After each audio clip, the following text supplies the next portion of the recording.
This evening, I want to share a story about Aggie. Aggie is a young, hippie, lippy, cheeky girl, set 350 miles away in a quiet village, which is very conducive for her. She can be loud, she can be strong and feisty, she loves playing netball. Aggie is in primary school, and she's 14 years old. Aggie is playing one day, shooting for the netball, and getting all her friends excited as usual, having fun, telling jokes, living her life. And one day, this young guy drives by with the only car the village has seen in a long time. Young Richie Rich, they call him. He stops the car and he's like, "Hey, guys, who's that?" Of course, that's Aggie, as we know her. He's like, "I like her. Why don't you get her for me?" The cousins are in the car, so they're like, "She knows us, so she will come. Don't worry." And off they run. "Hey, Aggie, come, let's hang out in the car. Let's just take a little ride and have some fun." And being who she is, as cheeky as she is, she says yes. Runs all the way, gets into the car and starts hanging out with her cousin and the boys. "Hey, who's this?" She's introduced. And before she knows it, they start driving off. 350 miles away to Nairobi. Remember, Aggie is 14 years old. It starts getting dark, and she wonders, when are we going to go back home? And someone tells her, this is home. She's like, "I need my parents. My parents are going to come for me. I don't like this. I'm a bit anxious. I don't like this situation. What's going on? My dad will come. My mom will come." And she cries herself to sleep. The next morning, Aggie meets John. He's the 12-year-old son to Richie. Aggie is 14. And asks John, "Oh, wow. Okay, maybe I've been brought into this home because of John." Until somebody taps her little shoulder and says, "Hey, Aggie, you've actually been brought into this home as the fourth wife." She cries and refuses to believe life has just suddenly changed. Definitely my mom and dad are going to come for me. And so Aggie gets into life hoping and praying every day, mom and dad are going to come for me. 4 weeks later, she's happily told, mom and dad came. And so she says, "Where are they? Where are they? I want them to take me home." And she's told, "They came, collected your dowry, and went back home." And then life starts to become real for Aggie. She has, at her young age, to understand how to become a woman. The rest of the wives in the home tell her, "Grow up, stop crying. There's no room for crying here. You're now a wife, you're now a woman. You need to grow up, square up your shoulders, and take life as it comes." And so she gets on with it. It's hard, it's tough, but she gets on with it. Can you imagine? She's not even started her first period. Can you imagine? She didn't even see her parents when they come. She never got to say goodbye to the netball team, to her friends, to anybody.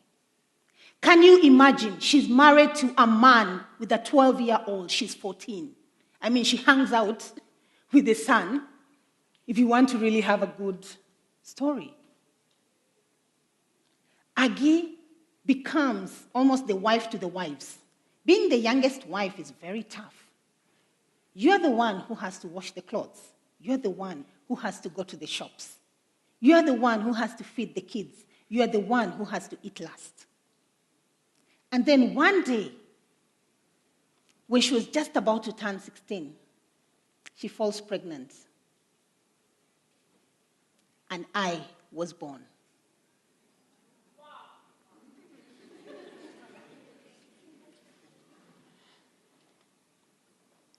I was born to Aggie at a very young age. I was the first child. And 9.5 months later, my brother was born. And 1 year later, my brother was born. And 1 year later, my brother was born.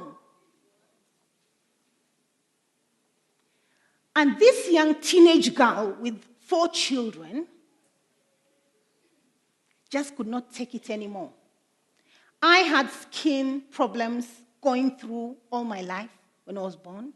And my brother had a, extended head, which needed so many operations, and she just couldn't hack it. The hospital visits, the sleepless nights, she's growing, the kids are growing, we are demanding, there's so much that she needs to do. And still, at home, she has to work. She tells me a story of the day I was born, January 1st, New Year's Day.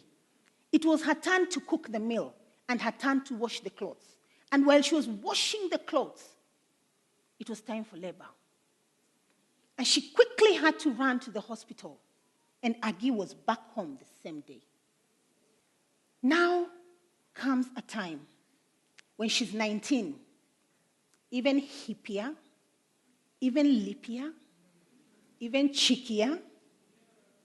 And she's going to the shops every day, and men are telling her she looks hot, and they're telling her she looks fine, and she's starting to understand what love or affection or attention looks like. And one day, I am at home with my 3 brothers, and we see a car coming through. And Mom jumps down and says, "Hey guys, start packing your clothes, start packing your shoes, start packing everything." And we are so excited. We are putting everything together. We are putting the spoons, the plates. She's saying, "Come on, get the silverware, get the cups that were bought for my room, get this and get that." I'm running around and getting the boys and saying, "Come on, hurry up. There's a car outside."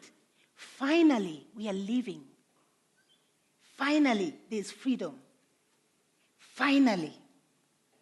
And we pack and we give her everything she's asking for. And then the guy asks, "Is that all?" The man who drove her there. And she says, "Yes, that's all." She jumps into the car, and we're getting ready with our little shoes. Hold on.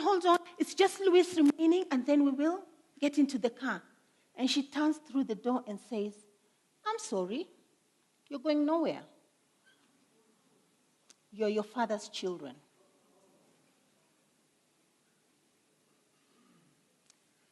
Oh, the first time I faced rejection. And overnight, I had to become the mother to my brothers. Overnight, I had to take responsibility. Overnight, I had to love even where I had nothing to give.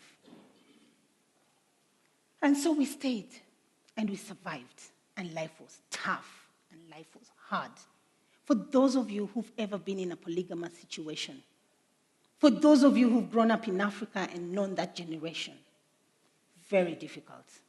Richie is busy with his job, waking up at 4 a.m., leaving the home, going to where he goes to work, and we are left in the home, taking over Aggie's responsibilities, the washing, the cleaning, the shopping, everything in a family of 13 children, 4 wives, and other people, relatives in the home. Every day being messaged, "Why did you not go with your mother? Why are you still here? What are you doing here? You look different. You talk different. You'll never get married. You'll just be like her. You'll never be happy. You'll never settle down." All the messages. Those are my first messages from women And so I became bitter. Fast forward 8 years later, at the tender age of 18, so looking forward to that day, I just finish and go off to uni and get my life, get my brothers out, and just chill and have some peace. On the evening, I'm looking to bring my results to my dad. I bring a different set of results. I'm pregnant. And in those days, it's uni or give birth. And it's at that moment I knew, for me, humanity means more than anything. We were 3 friends, pregnant. Suddenly, they were going to uni. There was no pregnancy. I was the only one walking around with a pregnancy. And very quickly, people's parents saying, don't walk with her, don't talk to her, the bad girl who got pregnant and this and that. And so I have to go back and face my demons. Luckily, the young man who made me pregnant stood by me. But his mother wanted nothing to do with me. I was not the right tribe, I was not the right age, and I didn't come from the right family. And so I had to bear it all. And knowing my father, Richie, the Simba, is coming for me, I ran off. Disappeared. Said, I'm going to find my mother. This is the time a mother reunites with her daughter. This is the time when you need your mother. This is the time when you get the support. She's the only one who's going to understand. I'm going to look for Aggie. And so I ran and asked people around. And they gave me an address and sent me to a part of Nairobi I'd never been to. And true, I found Aggie. Knocked on her door, so excited, looking at the pictures and seeing exactly the same person open the door. And I was like, Mom, thank God I found you. I need you. I'm pregnant. And she said, shh. No one knows I have children. I stepped back. She said, I'll give you a place to sleep and something to eat, but you're not my child when you come into this house, okay? I had nowhere to go. I had no one in this world at that point I could turn to. So I went in as her brother's child. It took 9 days, just 9 days, for me to realize I'm not needed, I'm not wanted, I can't be here. I was taken to the clinic, and I remember being told, your sugars are going down, your iron is going down, you're very weak, you're not eating well. You need to go where you're going to be cared for, or you're going to lose your life or your baby's life. And so my boyfriend at the time said, we need to go back to the Simba's den. And so off we went. And I remember getting home and asking, is he there? Is Richie in his seat, his favorite seat? I was told, yes, he already got home. So I'm trying to rehearse. What am I going to see? What am I going to say? How is he going to react? But I had nowhere to go. I was pushed to the corner. And I said, I just have to tell him. Let him do whatever he wants. He's been my mother and my father for all these years. I walk into Richie's room, and I peep through the door, and I open, and I step in. And he's seated in his favorite chair, and he looks at me relieved. He says, hey, where are you coming from? And I go on my knees, and I say, Dad, I'm so sorry, but I ran away because I was pregnant. And he stands up. Oh, my gosh, that's all. I was so scared. I've gone to the police, to the mortuary, to the hospitals. I've gone everywhere looking for you. I thought you killed someone. I thought you got killed. Oh, my God, that's all. That is life. Come, my daughter. It's not the end of the world. And it's at that point I realized, in his own special way, in a way where he didn't tell me every day, but as the song said, mapenzi ni matendo, he stood for me. He took me in. He took me to hospital when I had Louis. And Louis is in the audience today.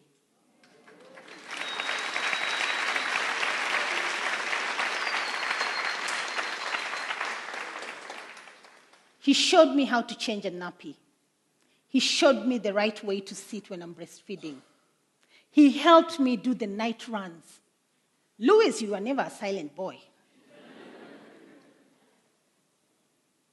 It was tough, but we got through it because love had everything to do with it. He loved me to the core. He gave me an identity again. In his age, he had realized, yes, mistakes had happened. He had cradle snatched. He had lost that one, but here was a chance for him to redeem himself in his own special way. So today, I have 6 children, Louis being my first. At 24, he's a lovely, lovely young man. I love my daughters to bits. I couldn't bring all of them because of the tickets.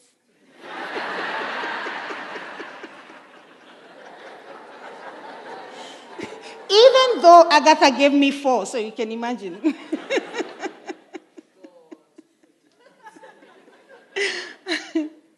But I managed to bring my 14-year-old daughter because that's the time the story of Aggie began. Today, I love like no other. I have to pour love in everything I do. I love humanity. I love people because somebody loved me unconditionally. Love has everything to do with it. Thank you.